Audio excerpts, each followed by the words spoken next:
The opinions on this podcast are those of the individual and do not reflect any official view of the United Steelworkers, USW, Local 105, or its officers or sub-board members for officers. From the banks of the mighty Mississippi, this is Steel Revolution. Steel Revolution. All right, let's get going. Steel Revolution. Number 2. Number 2. Seems like a special number, even though it's just number 2. All right, again with you, Roy Hutt. Mike Nicholas. And Sean still don't have a mic, but Sean's here on the computer. Gonna edit. Well, he's got a mic, but it doesn't work. All right, diving right into where we left off last time. It's been at least, 3 weeks maybe, and Yep. Trump's still at it, and what I wrote down and noticed a bunch of lies, being hypocritical, and all these things that need to come out about him. One thing that's happened since our last show, the Trump campaign revokes the Washington press credentials, showing that the Trump, how thin-skinned he is and can't take when people call him out on his bullshit. One that I did not know happened, but on the 241st birthday of the Army, Trump has been calling some of our soldiers thieves and stealing government funding. And I quote, "Iraq, crooked as hell. How about baskets of money, millions and millions of dollars, handing it out?"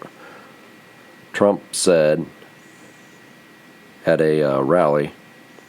Next quote, "I want to know who were the soldiers that had that job, because I think they're living very well right now, whomever they may be." So again, he says he's a friend of the troops, and then turns around. I'm sure he said something like, "Oh, the Army or the military, I love those guys. They're, you can't find a better friend than me." Then gave his fucking thumbs up and, his eyebrows up, and then goes around and turns around and calls some of our military and our Army members crooks from stealing money.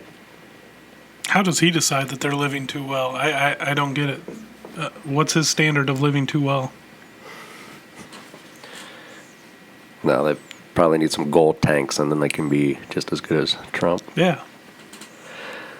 So that was one that I just found today that I was not aware of. That was a good one. To go back along with Trump and his view on the military and vets. If you recall that he was in protest of a debate hosted by Megyn Kelly on Fox, because, again, he's thin-skinned and didn't want to be in a debate with her because he was scared of her. Had a charity event in which he claimed to raise $6 million for vets charities, and then once the press pushed him for where the money went and how much he raised, ended up being $5.6 million. So again, another lie, and to me another slap in the face for vets. And most of the checks weren't even written till the week of the press conference, which was last week or the week before. So yeah. Until they pressed him, he hadn't even written most of the checks.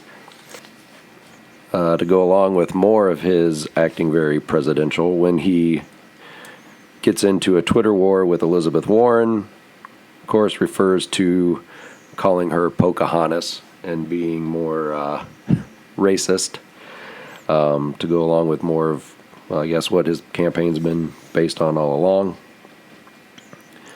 And again, with the Twitter war being very thin-skinned. Do you think he actually writes his own tweets? Do you think he's quick enough, witty enough? I don't think so. I think the ideas come from his brain, but the tweets don't. I guess he could have somebody write it for him, but, I mean... He's got writers that because that guy can't spell a word.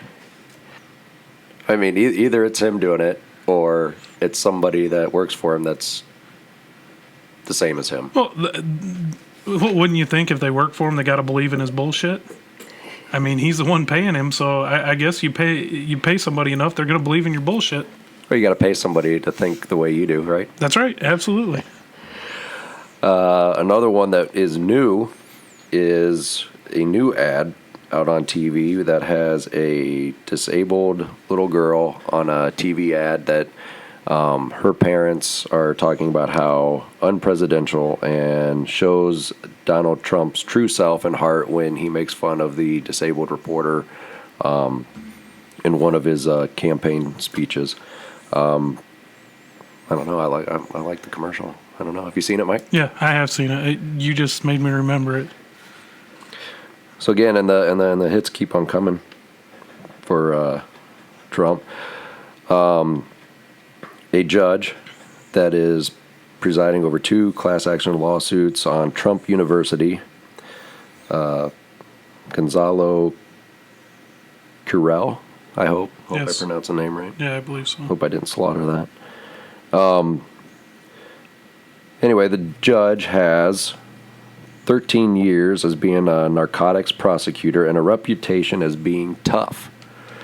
So, total opposite of what Trump believes all Mexicans are, as being rapists and drug dealers. But then again, Trump did say that that this judge could not be fair in the trial because of being a Mexican, when in fact he was born in Indiana.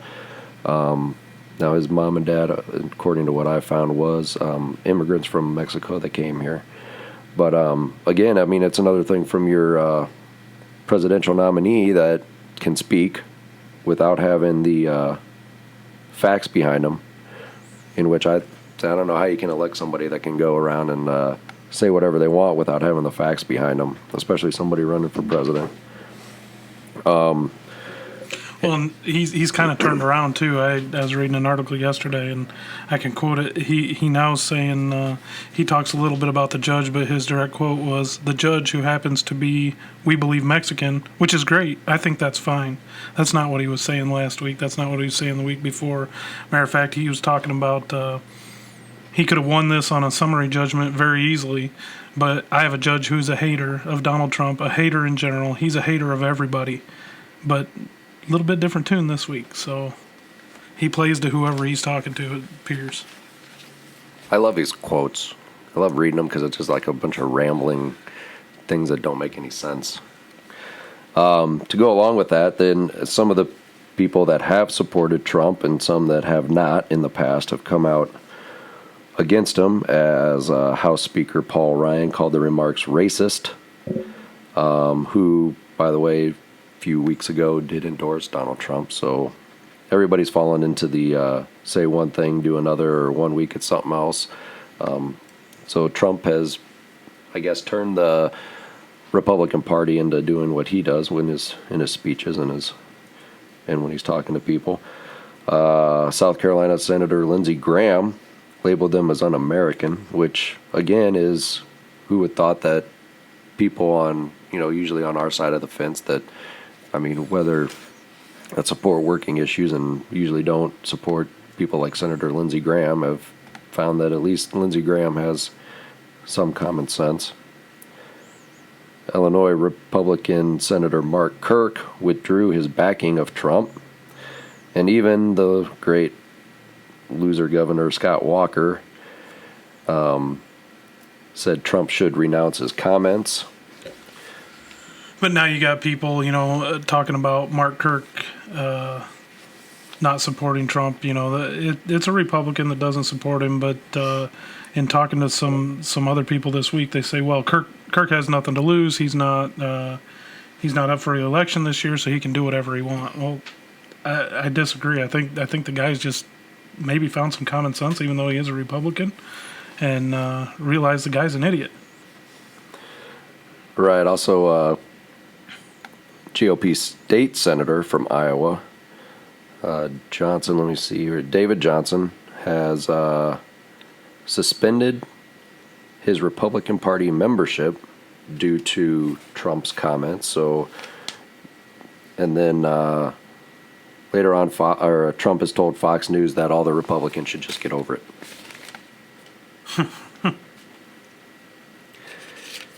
And our very own Grassley, who does not want to do his job and take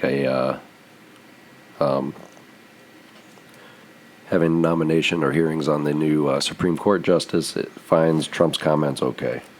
What are we up to, like over 100 days now? Of him stonewalling the Supreme Court justice nomination? I'm not sure. It sounds good to me. I think we were like at 82 at our last podcast, so... Again, if you don't do your job, you'll probably be fired, walked out. Congress can't do their job. They're fine. Well, hopefully the people of Iowa fire him in November.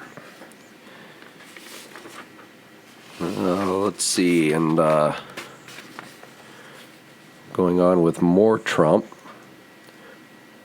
I just hope, Mike, that when this does get up and going, and it is on iTunes, Podcast Addict, that it's always the if and when we're going to get sued by Trump.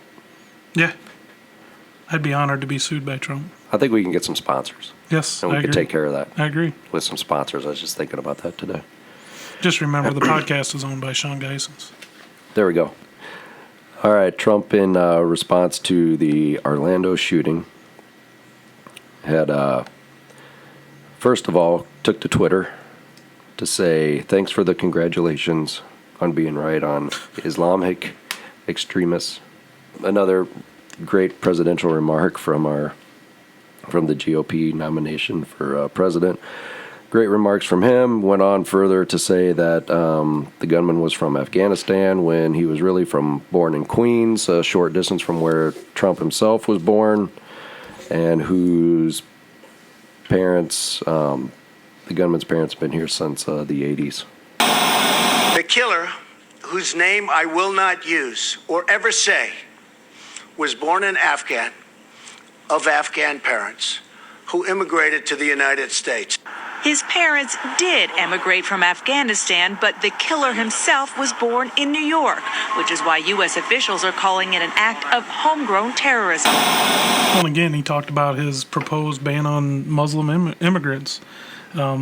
He's talked about it twice this week already. And even his own party keeps coming out against it. Paul Ryan, who we talked about earlier, Kevin McCarthy out of California, made a statement to the press. You don't ban somebody on race or religion. I don't see that ever coming to the floor. But Trump thinks he's better than everybody else, and he's going to get it done. Oh, right. And I mean, if you read some of the articles, I mean, this guy, obviously, I believe it's more of a hate crime than it is tied to any terrorist group. I mean, you're looking, and he's pledged allegiance to 3 different terrorist groups, and some of them don't even like each other. So, I mean, I think you're grasping at straws in that fact, and I think you can boil it down to it was a pure hate crime. I agree. Who's there? I mean, when you talk about being vigilant, there was lots of red flags that people didn't bring to the attention, and then the FBI did drop him off their watch list when at one time he was on. And I mean, beyond other things, and we don't want to bring in this working class podcast down into maybe a total gun debate. But if it's harder for me to go get some Sudafed than it is to go pick up a gun, there's something wrong. And if you ban people from getting on planes because they're a terrorist or on a watch list, don't you think you shouldn't let them buy a gun? Agreed.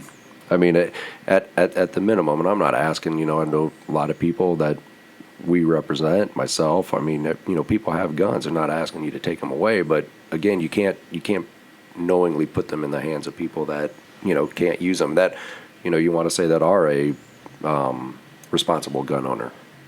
So, moving on with more on that, the few businesses have shown support for, and I think they need at least a little kudos, and we'll say workers at a Red Lobster in Orlando walked across the street with red and white carnations to be placed at the site. I think was a very nice gesture. And I was impressed with Chick-fil-A firing up their ovens and stoves on a Sunday, and supporting a cause that they normally don't support.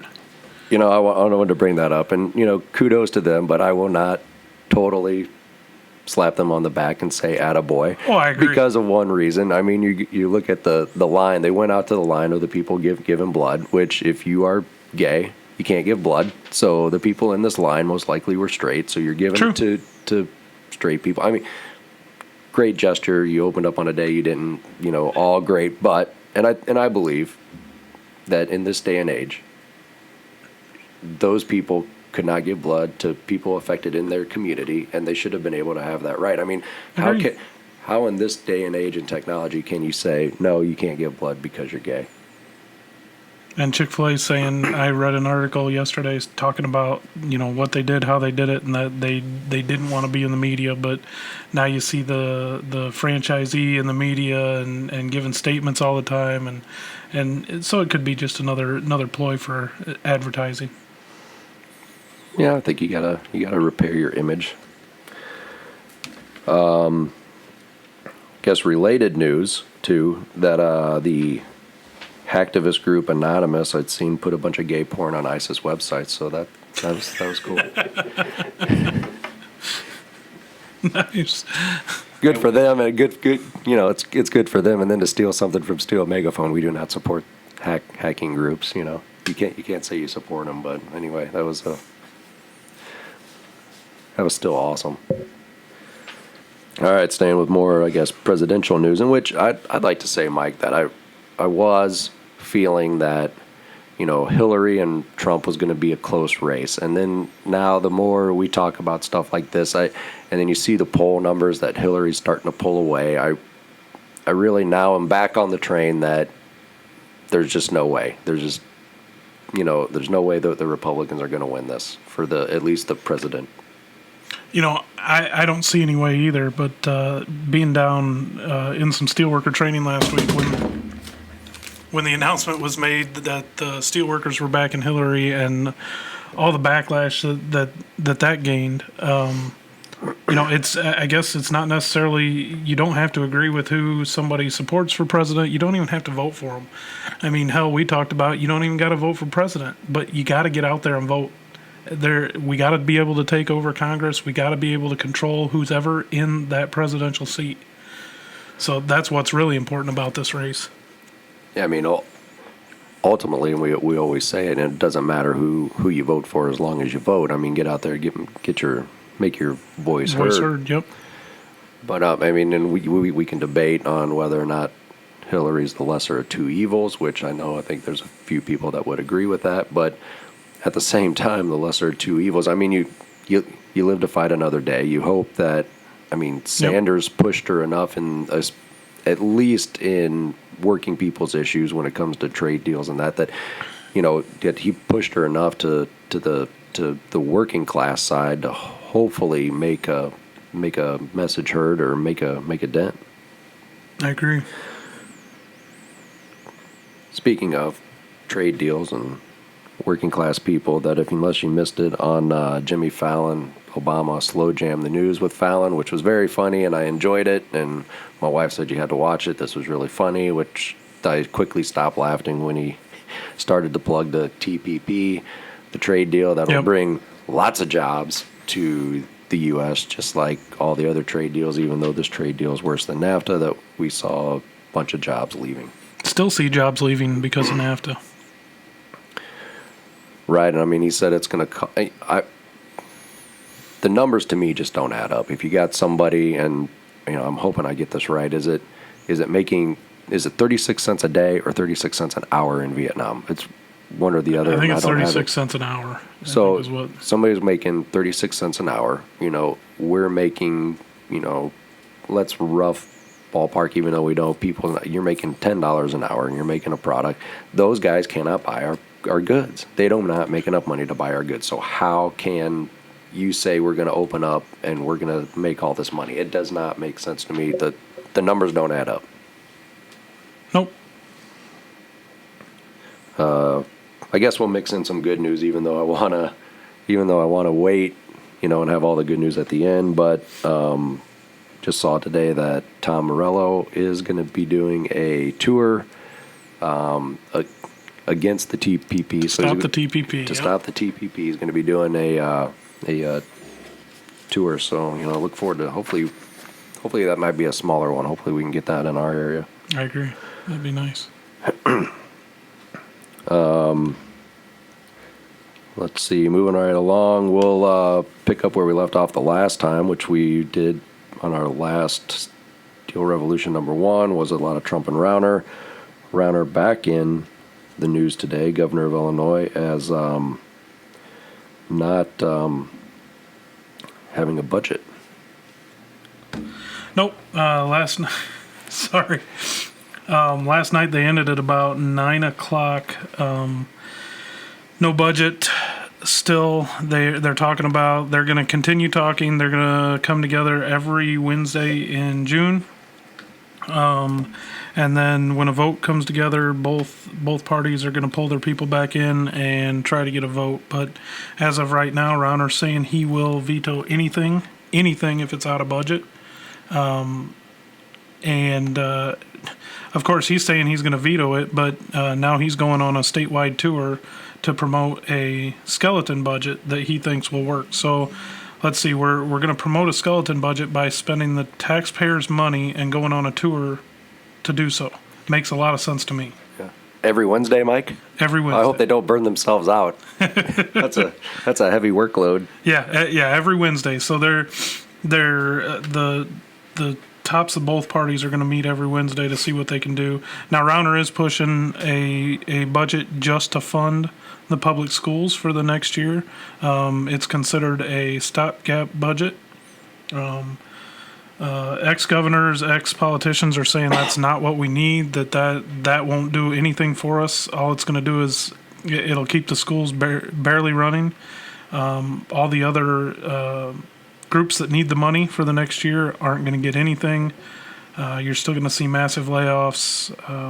Services that people need, disabled people, veterans, retirees, are not going to get the help they need from the state. So, I mean, to me, when you first said that, we're going to single out schools, and that's going to be one part rather than lumping everything together, which to me would say, hey, I can almost back that, because now you're not going to throw a lot of shit in with it and try to pass it just because people want to pass schools to have schools funded. But if you're not going to fund them fully, it's just bullshit. I mean, you shouldn't be worrying about it at all. And they're not. What he wants is a simple skeleton budget just to keep the schools open enough, so that way they don't close. All the other programs associated with the schools, the special education programs, stuff like that, are not going to have the money to run the entire year. So what do we do with the kids that need a little bit of extra help? Do we stop letting them go to school? Do we throw them into the general classes where they'll struggle? Yeah, and then so your stuff like the arts and athletic programs that students get a lot out of, that part's not funded. And, it's more of these governors that want to give the tax breaks to the corporations, to the wealthy donors, which, I mean, you look at Rauner, who gave himself a $750,000 a year tax break when he did not continue the state's temporary 1.25% income tax surcharge, in which I would remind people that in 2013, Rauner made $61 million, or what breaks down to as $29,000 an hour.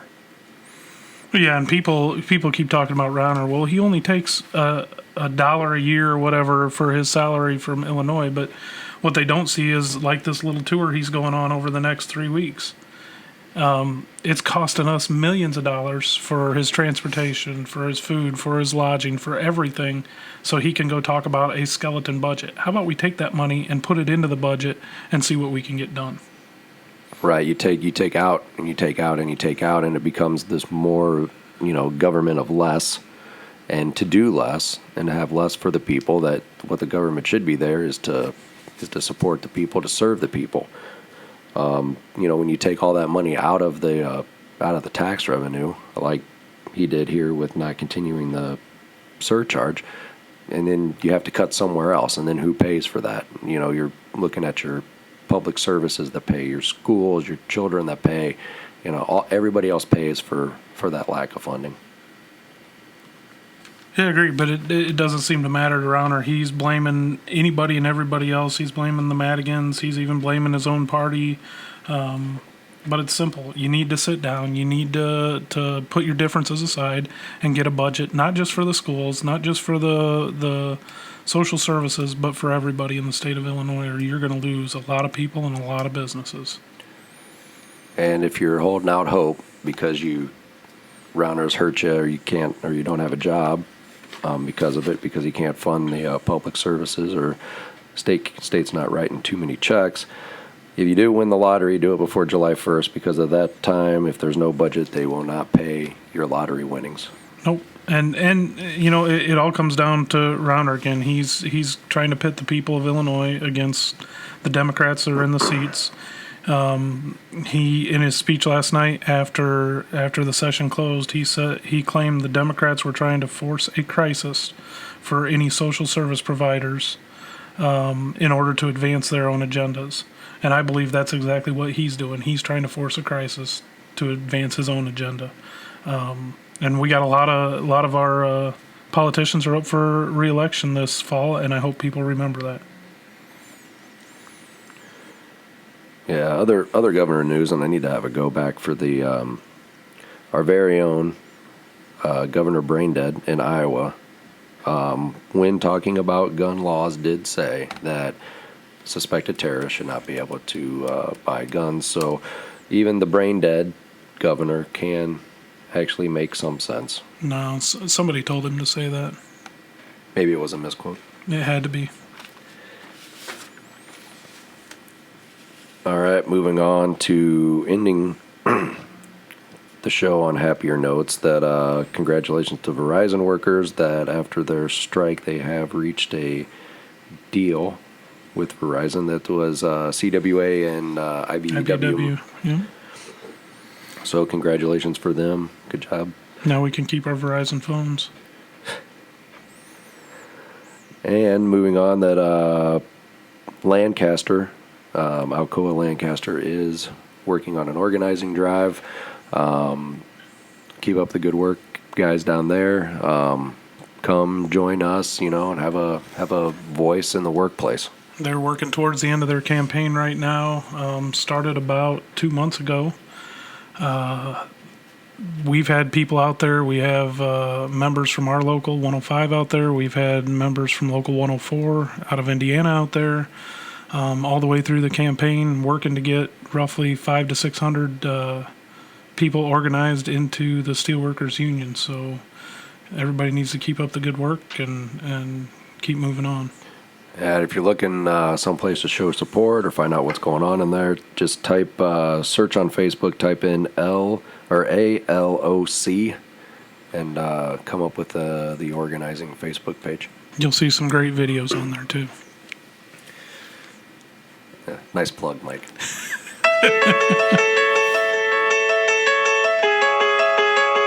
Mike Nicholas, Robert Smith, Brad Grieve, Mark Goodfellow, Patrick Stock. I've worked there for 37 years. I've been there for 15 years. 22 years. I worked in the plant 8 years. 12 years this year. The unions provided me and my family with a sense of security. It's provided us with a contract to work under. I think the stability, before we used to have a bad thing where we were forcing overtime all the time. Now we as union members, we could work with management. And we have that master contract, and our contract says that 64 hours a week is all we can work. We have a home life, we have schedules. They can't change our schedules on us like that. Nice to know. I've got my vacation planned, and we love to go camping. We love to go on cruises. We got a big camping trip planned this summer, and I know when I'm going to have it. It's scheduled. I know I'm going to go, rather than somebody pulling the rug out from under my feet and telling me that your vacation's canceled. We need you here. We also have working rules that say that if there's limits to how much you can be forced overtime, and you can have some sort of a structure to your life. I mean, I always hated it when I didn't know when I was going to work. You know, so I can plan on making my boys wrestling. You know, I can plan on taking my daughter to dance. I mean, I can make those plans and be part of the family.